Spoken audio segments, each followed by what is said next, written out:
In the name of Allah, the most beneficent and the most merciful. Assalamu alaikum dear student. How are you all? Hope that you all will be fine. Today I will teach you the exercise of lesson number 5 of class 7, the Great Muslim Turks. So first we have comprehension on page number 36. In comprehension we have question answer. So please open your books, page number 36. First question is, where had the Turks been ruling? Where had the Turks been ruling? तुर्क जो है लोग वो कहाँ पर हुकूमत किया करते थे? So we have its answer on page number 34 in first paragraph. The Turks had been ruling over a vast area of Middle East including Hijaz, Saudi Arabia, Jordan, Egypt, Iraq and Eastern European countries, Hungary, Poland, Yugoslavia, Bosnia and Serbia. ये आपने जो है first paragraph की second line से इसका answer शुरू हो रहे हैं. यहाँ पर आपकी बुक में मौजूद है. जितने भी क्वेश्चन कॉम्प्रिहेंशन में दिए होते हैं बेटा, वो आपकी बुक में जो लेसन की रीडिंग आप करेंगे उसमें से आप इजीली फाइंड कर सकते हैं. When did the Turkish tribes infiltrate into Asia Minor? जो आज मॉडर्न तुर्की के नाम से तुर्की जो है वो जाना जाता है, पहले एशिया माइनर था. तो इसमें ये लोग कब जो है अपनी फैमिलीज के साथ दाखिल हुए थे तुर्किश लोग? तो क्या कहेंगे हम? Turkey begins in the 11th century with the infiltration of Turkish tribes and families into Asia Minor. आप इसको इस तरीके से भी लिख सकते हैं, आंसर इस तरीके से भी लिख सकते हैं. The Turkish tribes infiltrate with their families into Asia Minor in the 11th century. इस तरीके से भी आप आंसर जो है वो लिख सकते हैं. Who invaded the East in 334 BC? 334 BC में ईस्ट पर जो है वो किसने हमला किया था? अलेक्जेंडर द ग्रेट ने जो है 334 BC में ईस्ट पर जो है वो क्या किया था? हमला किया था. Who were Seljuks? Seljuk कौन थे? Seljuks were the branch of Turkish people. उसके बाद है बेटा, where did they settle? Seljuk जो है वो कहाँ पर रहने लगे? Who roasted the Byzantine army in 1071? Who was Suleiman? Suleman कौन था? And what type of ruler was Murad I? Murad I जो है वो कैसा हुक्मरान था? वन का मतलब यानी कि इन्होंने बादशाहों का नंबर दिए होते हैं कि मतलब जैसे किंग 1 2 इस तरीके से. So what period of Turkey is called the golden age? तुर्की की जो दौर हुकूमत थी उसमें कौन सा दौर जो है उसे सुनहरी दौर कहा जाता है? How was the Turkish navy? और तुर्की की जो फौज थी वो कैसी थी? बेटा मैंने आपको 5 आंसर्स जो हैं वो दे दिए हैं. बाकी रिमेनिंग आंसर आपने खुद फाइंड करने हैं और अपने अल्फाज में लिखने की कोशिश करें आप, और स्कूल के व्हाट्सएप नंबर पर भेजें. Now we have B exercise, complete the following statements. बेटा ये लाइंस दी हुई हैं पेज नंबर 36 पर. मतलब आपको रीडिंग में से कुछ लाइंस दी हैं, कुछ ब्लैंक्स छोड़ दिए आपने, वो ब्लैंक्स फिल करनी है उन्हीं लाइन को कंप्लीट करके. That is a Muslim populated country. तो क्या आ जाएगा बेटा यहाँ पर? Modern Turkey. The Turks had been ruling over a vast area of the Middle East. अब इस तरीके से आपने जब आप लाइन पढ़ेंगे, रीडिंग करेंगे तो आपको पता चल जाएगा इस लाइन को, ये लाइन इसके साथ मैच करिए तो आप उसके साथ लिख देंगे. Now page number 37, fill in the blanks spaces with the words given in the list below. बेटा ये टेबल बना हुआ है, एक बॉक्स है, बल्कि इस बॉक्स में कुछ वर्ड्स दिए हुए हैं. इन्हीं वर्ड्स को हमने क्या करना है? चूज कर इन ब्लैंक्स को फिल करना है. The Turkey had been ruling. First देश में क्या आएगा? Ruling over a vast area of the Middle East. Reading से रिलेटेड है, आप रीडिंग करेंगे आप इजीली इन ब्लैंक्स को फिल कर सकते हैं. The Turkish tribes settle in Asia Minor. दूसरी ब्लैंक में पहले आएगा ट्राइब्स और इसकी ही जो नेक्स्ट पार्ट है उसमें आएगा माइनर. तो बाकी बेटा 3 to 10 जो है वो आपका होम टास्क है, वो आपने खुद फिल करनी है. और वर्ड स्टडी में find out the meaning of the following words in dictionary and use them in your sentences. आपने क्या करना है, इस बॉक्स में जो वर्ड दिए हैं उनको अपने सेंटेंस में यूज करने हैं। आपने जुमला बनाना है उसका, अगर आपको उसकी मीनिंग पता है वेल एंड गुड, अगर नहीं पता सो फाइंड इन डिक्शनरी, आपने उसे डिक्शनरी में ढूंढ कर उसका जो है सेंटेंस बनाना है।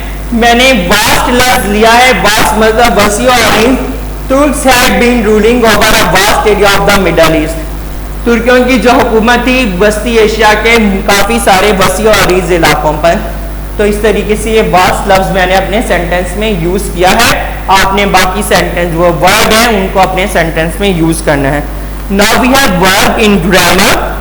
वर्ब किसे कहते हैं बेटा? इट शोज एक्शन, कोई भी काम, it is an action word या एक्शन वर्ड है। खाना पीना, eat drink, come go sit stand, whatever. I am talking, मैं बोल रहा हूं, यू आर लिसनिंग, ये भी एक वर्ड है। मैं बोर्ड पे लिख रहा हूं, ये भी वर्ड है। खाना, हंसना, रोना, लड़ना, झगड़ना, these all are verbs. So we have three forms of verb. First one is present tense, second one is past tense और third is past participle. सही है? पहली फॉर्म को प्रेजेंट टेंस कहते हैं, दूसरी फॉर्म को पास्ट टेंस कहते हैं और थर्ड फॉर्म जो होती है उसे पास्ट पार्टिसिपल कहते हैं। वर्ब की दो टाइप्स होती हैं बेटा, एक होती है ट्रांजिटिव वर्ब और एक होती है इंट्रांजिटिव वर्ब। ट्रांजिटिव वर्ब क्या होता है? The child eats an apple, बच्चा जो है वो एक सेब खाता है। An action start with subject and ends on object, ऐसा काम बेटा जो सब्जेक्ट से शुरू हो और ऑब्जेक्ट पर खत्म हो उसे ट्रांजिटिव वर्ब कहते हैं। क्या कहते हैं? ट्रांजिटिव वर्ब कहते हैं। उसमें क्या होता है, आप अपनी ज़हन नशीन ये बात कर लें, जिस जुमले में सब्जेक्ट वर्ब और ऑब्जेक्ट होगा वो ट्रांजिटिव वर्ब कहलाएगा और जिस जुमले में सिर्फ सब्जेक्ट और वर्ब होगा वो इंट्रांजिटिव कहलाएगा। एज ही वीप्स, वो होता है।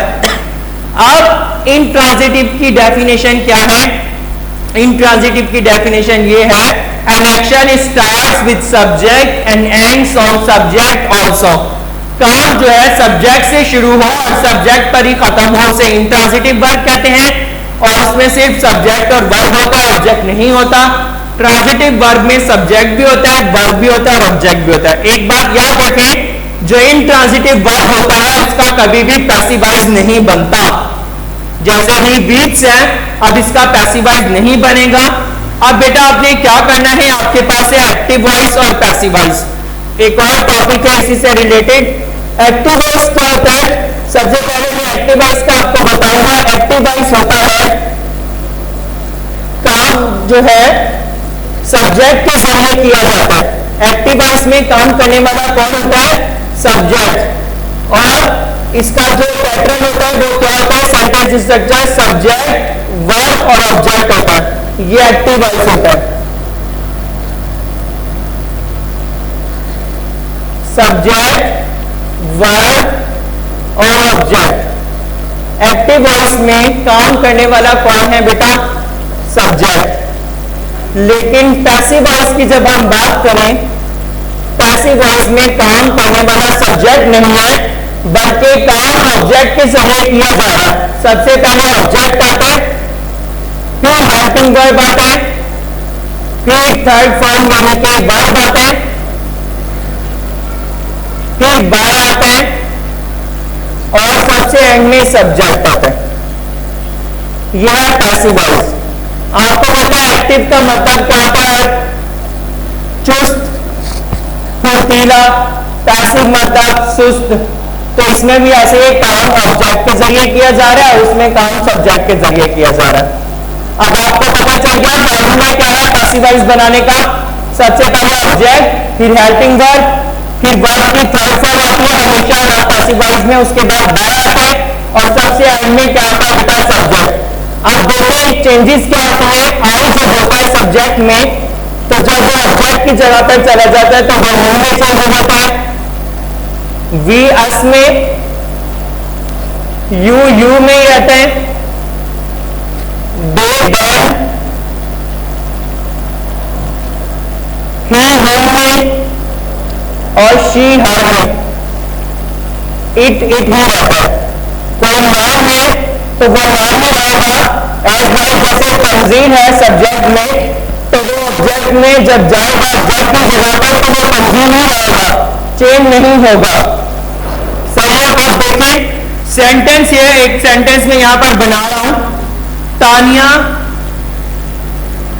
Tania learns a poem. ये सब्जेक्ट है, ये वर्ब है और ये ऑब्जेक्ट है, ये एक्टिव वॉइस है।